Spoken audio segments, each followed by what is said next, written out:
வணக்கம்.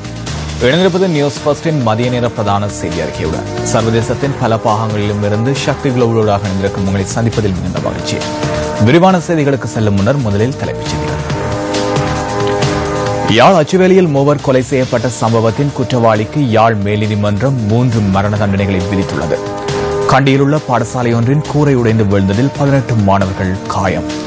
வடக்கு கிழக்கில் தொடர்ந்தும் போராட்டங்கள். இந்தியாவின் வடக்கு மலை பகுதியில் மிகவும் உஷ்ணமான காலநிலை நிலவி வருகின்றது. தொடர்வது விரிவான செய்திகள்.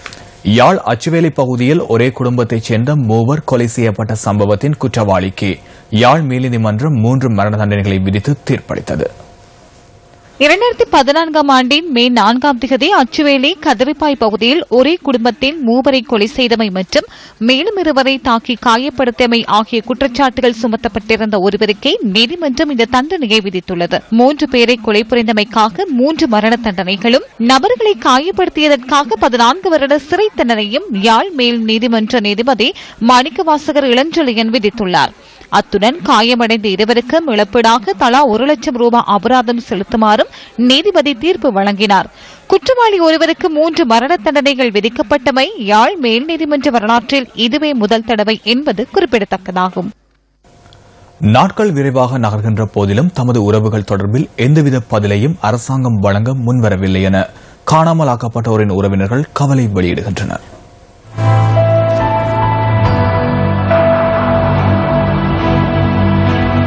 கிளிநொச்சி கந்தசுவாமி கோயில் முன்றலில் காணாமலாக்கப்பட்ட தமது உறவுகளின் நிலை தொடர்பில் பதில் வழங்குமாறு கோரி 39வது நாளாகவும் காணாமலாக்கப்பட்டவரின் உறவினர்கள் போராட்டத்தில் ஈடுபட்டுள்ளனர். வவுனியா மத்திய தபால் நிலையத்திற்கு முன்றலில் 35வது நாளாகவும் போராட்டம் தொடர்கின்றது. வவுனியா மாவட்டம் இன்றைக்கு 35 நாளாக இந்த சுழற்சி முறையிலான உண்ணாவிரத போராட்டம் தொடர்ச்சியாக நடந்து கொண்டிருக்குது. அதன் காரணமாக இப்ப தாய்மார்கள் பல பேருக்கும் ஒரு சுவையினம் காய்ச்சல் எவ்வளவு பேர் வைத்தியசாலைகளுக்கு போய் மருந்து எடுத்துக்கொண்டு வீடுகளுக்கு செல்லுவினோம். இதேவேளை முல்லைத்தீவு மாவட்ட காணாமலாக்கப்பட்டோரின் உறவினர்கள் 24வது நாளாக முல்லைத்தீவு மாவட்ட செயலகம் ஒன்றில் போராட்டத்தை வெளிப்படுத்தியுள்ளனர். மருதங்கணி பிரதேச செயலகம் ஒன்றில் 16வது நாளாகவும் போராட்டம் முன்னெடுக்கப்படுகின்றது. கிழக்கு மாகாண ஆளுநர் அலுவலகத்திற்கு முன்னால் தொடரும் போராட்டம் 26வது நாளை எட்டியுள்ளது. 10 வருஷம் ஆயிட்டு. எனக்கு எந்த குடும்பத்தை 2 பேரை கொண்டு போனவங்க வீட்டில் இந்த மகனை கடத்திட்டு போனாங்க. மருமகனை வேலையை போயிட்டு வரும்போது கொண்டு போனாங்க. இந்த வரைக்கும் அவர்களுடைய ஒரு முடிவுமே இல்லாமல் இருக்கு. எனக்கு 2 பேருக்கும் 2 பிள்ளைகள். 4 பிள்ளைகளையும் வச்சு எனக்கு பார்க்கக்கூடிய வல்லமை இல்லை. ஒரு முடிவே வர்றது இல்லையா? எனக்கு இன்றைக்கு சமத்தையும் பட்டி போட்டாங்க. என்ற பிள்ளைகளும் இல்லை. கடைசியில் எனக்கு ஒரு தரம் இல்லை. எனக்கு இந்த சமத்தையும் பட்டியாச்சு. நாங்கள் எங்களை என்ன நிலைமையில எங்களை விட்டாச்சு. என்ற பிள்ளைகளையும் கொண்டு போய் நடுத்தரவில் நாங்கள் இப்போ நிற்கிறோம். முடியப்புறம் ஒளிம்பி கடையை பஞ்சுட்டு இந்த கடை வழியெல்லாம் கொண்டு திரிய வேண்டிய நிலைமையாக்கி விட்டு நாங்கள் என்ற பிள்ளைகள் இருந்தால் நாங்கள் இப்படி திரிய தேவையில்லையே.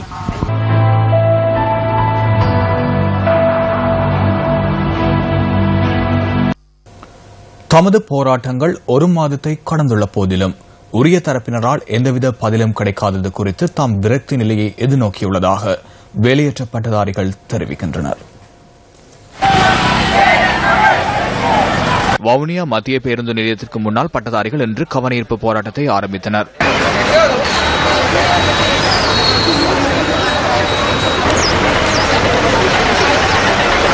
உதவி அரசாங்க அதிபரிடம் மகஜர் ஒன்றையும் போராட்டக்காரர்கள் கையளித்தனர்.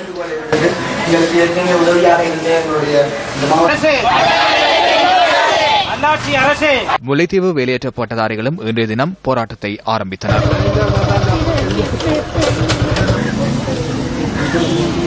முல்லைத்தீவு மாவட்டத்திலே கிட்டத்தட்ட 220 பேர் வரை வேலையற்ற பட்டதாரிகள் இருக்கின்றார்கள்.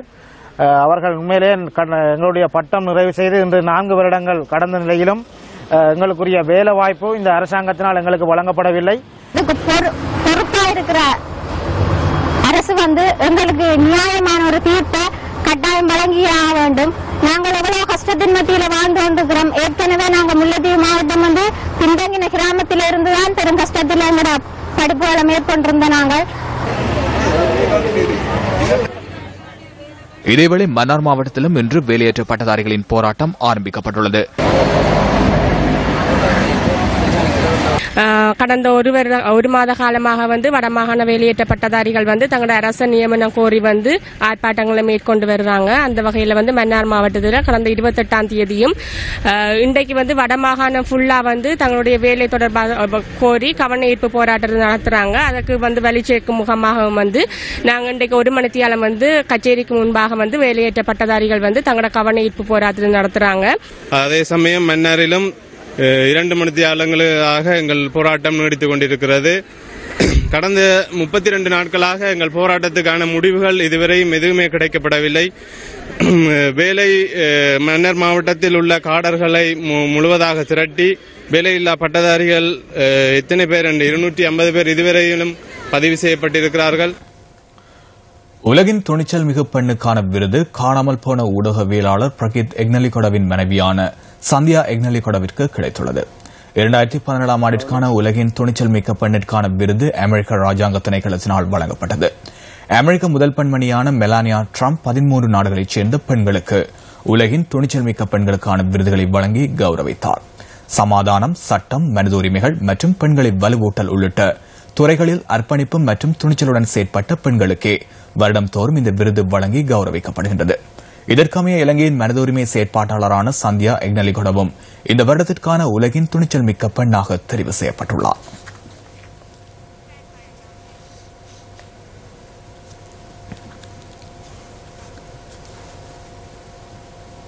புசல்லாவை சோகம தோட்டத்தில் 3 வீடுகளில் திடீரென தீ பரவியுள்ளது. இந்த அனர்த்தம் நேற்றிரவு 9 மணியளவில் இடம்பெற்றுள்ளதாக எமது பிராந்திய செய்தியாளர் கூறினார். தீயினால் 3 வீடுகளைச் சேர்ந்த 16 பேர் தற்காலிக கூடாரம் ஒன்றில் தங்க வைக்கப்பட்டுள்ளனர்.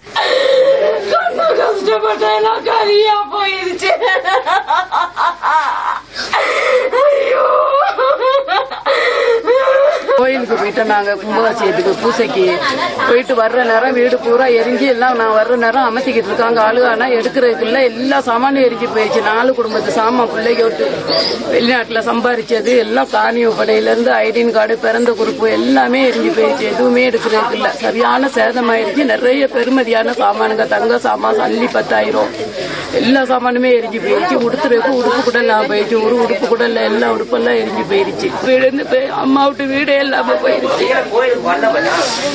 6:30 மணிக்கு பூசை ஆரம்பமாகி சரியா 9 மணிக்கு தான் முடிஞ்சு. அதே நேரம் இங்கே பக்கத்து வீட்டில் ஒரு சந்தனக்குமார்ங்கிறவர் தான் எல்லாத்தையும் சத்த வச்சு எங்களை கூப்பிட்டாரு. அப்போ நாங்களாம் பார்க்க போன நேரம் இந்த லயம் அவர் 150 வருஷத்துக்கு மேலே கட்டி பழம் வாய்ந்த லயம் அது எரிஞ்சு சாம்பலாகி எல்லாம் அவங்க 2-3 குடும்பமும் ஒன்றுமே இல்லாமல் இருக்காங்க. வடமாகாண சபையின் 89வது அமர்வு தொடர்பிலான தகவலுடன் இணைந்து கொள்கின்றார் அங்கிருக்கும் நியூஸ் ஃபர்ஸ்டின் பிராந்திய செய்தியாளர் கதிரகாமத்தியன் ரஜினிகாந்த். வடமாகாண சபையினுடைய 89வது அமர்வு இன்று தாமதித்து 11 மணிகளிலேயே ஆரம்பித்திருந்தது. அவைத்தலைவர் CVK சிவஞானம் சுகையினம் காரணமாக வருகிற காரணத்தினால் பிரதி அவைத்தலைவர் வான கமலேஸ்வரன் தலைமையிலே சபை நடவடிக்கைகள் ஆரம்பமாகி தற்போது நடைபெற்று வருகின்றன. இன்றைய தினம் முதலமைச்சருடைய 4 நிதி சட்டங்களுடைய 2ஆம் 3ஆம் வாசிப்புகள் இடம்பெறவிருந்த நிலையிலே முதலமைச்சர் வருகிறாரின் காரணமாக அவை எடுத்துக் கொள்ளப்படாமையினால் உறுப்பினர்களிடையே காரசாரமான வாத பிரதிவாதங்கள் இடம்பெற்றன. அதன்போது கருத்து தெரிவித்த எதிர்க்கட்சித் தலைவர் சின்ன தவராசா முதலமைச்சர் வருகிறாவிட்டால் பதில் அமைச்சர் பதில் தர வேண்டும். இந்த வருட ஆரம்பத்திலிருந்து அவர் சபைக்கு வருகை தந்திருக்கவில்லை. சபையாக நடக்க வேண்டும், பொறுப்புள்ள அமைச்சர்களாக இருங்கள் என அவர் போது குறிப்பிட்டிருந்தார். அதனைத் தொடர்ந்து தெய்வளை பேரிஸ் மாவட்டத்தில் உள்ள நீரோடையிலிருந்து சடலம் ஒன்று மீட்கப்பட்டுள்ளது. பிரதேசவாசிகளினால் கிடைத்த தகவலுக்கு அமைய இந்த சடலம் மீட்கப்பட்டுள்ளதாக போலீசார் தெரிவிக்கின்றனர்.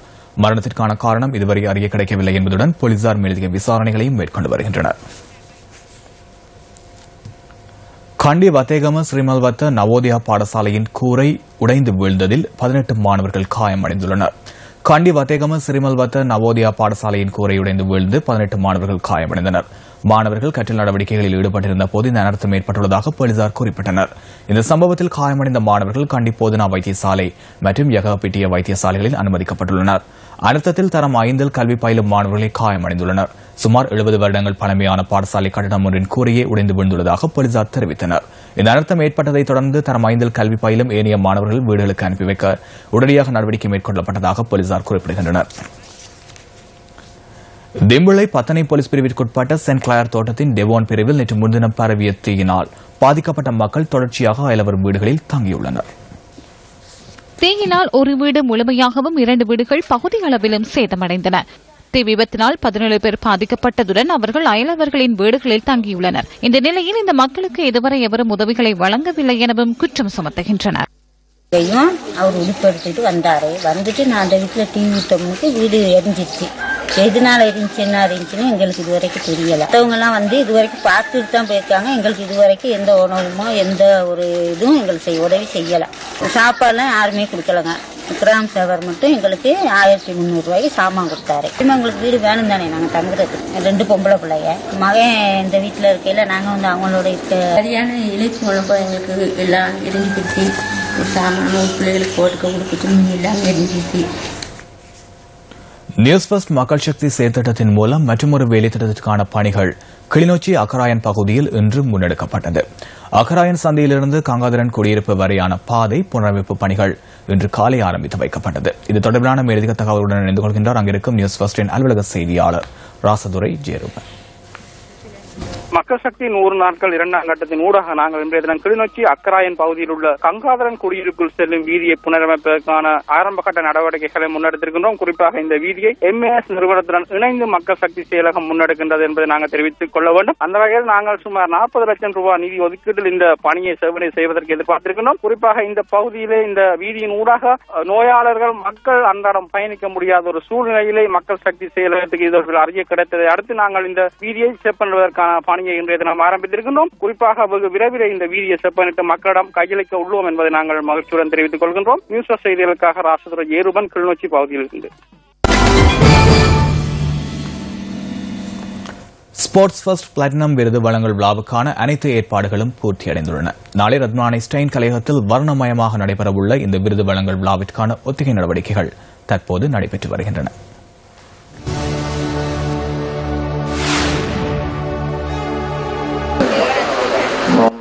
தேசிய ரீதியில் விளையாட்டு நட்சத்திரங்களை உருவாக்கும் நோக்கில் இலங்கையில் இலத்திரனியல் ஊடகம் ஒன்று ஏற்பாடு செய்துள்ள முதலாவது விருது வழங்கல் விழாவாக பிளாட்டினம் விருது வழங்கல் விழா திகழ்கின்றது.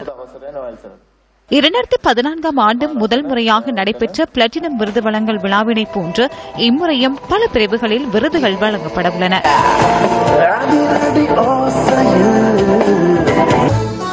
கடந்த மாதம் முழுவதும் முன்னெடுக்கப்பட்ட பிளாட்டினம் விருது வழங்கல் விழாவுக்கான ஊக்குவிப்பு செயற்திட்டத்தில் விருதுக்கு விண்ணப்பித்தவர்களில் தகுதியானவர்கள் இதன்போது விருது வழங்கி கௌரவிக்கப்பட உள்ளனர். பிரதான 20 விருதுகளில் வருடத்தின் சிறந்த வீரர், வீராங்கனை, ஜனரஞ்சக வீரர் மற்றும் வீராங்கனை ஆகியோருக்கான விருதுகளும் வழங்கப்பட உள்ளமை குறிப்பிடத்தக்கது.